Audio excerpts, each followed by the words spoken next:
E te ajudarei a voltar a viver a calmaria que eu tenho para a tua vida. A Bíblia diz, meus irmãos, que Jesus, ele traz todo esse ensinamento, mas mesmo assim, Pedro ainda não compreendeu verdadeiramente. Pois a Bíblia vai dizer que chegou a um certo ponto, que o próprio Jesus disse: olha, Pedro, antes que o galo venha cantar, tu me negarás, meu filho, 3 vezes. E a Bíblia diz que vem os homens, prendem Jesus, e ali Pedro começa a viver algo que ele não queria, mas teve que viver, ou teve que passar. E a Bíblia vai dizer que ali Pedro, ele nega Jesus 3 vezes, o galo canta, ele se lembra, o constrangimento bate em seu coração.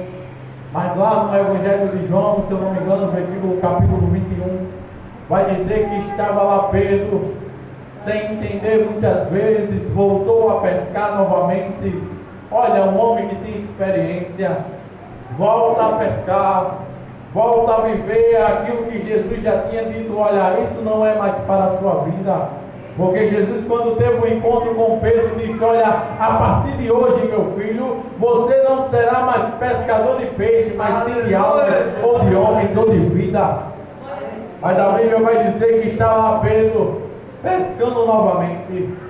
E o texto vai dizer, meus irmãos, que Pedro, quando estava naquela embarcação, junto com os seus irmãos em Cristo Jesus, depois de uma noite frustrada novamente, aparece Jesus à margem daquele mar, olha para aqueles homens e faz uma pergunta semelhante à pergunta que fez quando teve o encontro com Pedro, dizendo: pescasse algo?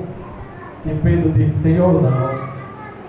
E a Bíblia vai dizer, meus irmãos, que quando Jesus pergunta isso a Pedro, João capítulo 21, versículo 1 vai dizer dessa forma: algum tempo depois, Jesus apareceu novamente aos seus discípulos à margem do mar de Tiberíades, sendo Pedro Tomé chamado Dindinho, e vai falar todos esses homens. Versículo 3, Simão Pedro disse: vou pescar. E vem toda a mensagem que eu acabei de falar para vocês.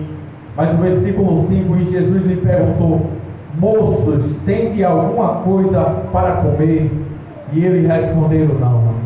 Versículo 6, então Jesus orientou: lança a rede para o lado direito do barco, e encontrareis ali. E ali eles fizeram, e logo não conseguiram recolher ou puxar a rede, por causa da grande quantidade de peixe. A Bíblia vai dizer, meu irmão, que ali, quando aqueles homens viram aquele acontecimento sendo novamente feito por Jesus, o discípulo que mais amava Jesus, ou que inclinava a cabeça ao peito de Jesus, vamos dizer que era João, olha para Pedro e diz: olha, porventura não é o mestre que está à margem daquele mar? E a Bíblia vai dizer que imediatamente Pedro bota uma túnica ou uma capa e se joga no mar para ter com Jesus. Mas o texto vai dizer que quando Pedro chega lá, já tem preparado ali o fogo, tem peixe, tem pão, e Jesus já está preparando aquele cenário para ter um encontro verdadeiramente com Pedro. E a Bíblia vai dizer, meus irmãos, que quando aqueles homens se reúnem ao redor daquela fogueira, a Bíblia vai dizer que Jesus olha para Pedro e pergunta: Pedro, tu me amas? E ele diz: sim, Senhor, tu sabes. Ele diz: apacenta a minhas ovelhas. Aleluia, Jesus. A Bíblia vai dizer que Jesus pergunta pela segunda vez, dizendo: Pedro, tu me amas? E ele diz: Senhor, tu sabes. E ele diz: apacenta os meus cordeiros. Mas pela terceira vez Jesus disse: Pedro, tu me amas? E o texto vai dizer que Pedro, o semblante dele caiu ou se entristeceu, pois Pedro se lembrou que Jesus estava lhe perguntando pela terceira vez, e eu creio que passou um filme pela cabeça de Pedro, dizendo: olha, 3 vezes eu neguei o mestre, mas 3 vezes ele me chama novamente. É Jesus dizendo para Pedro: olha, Pedro, meu filho, tu pastor, eu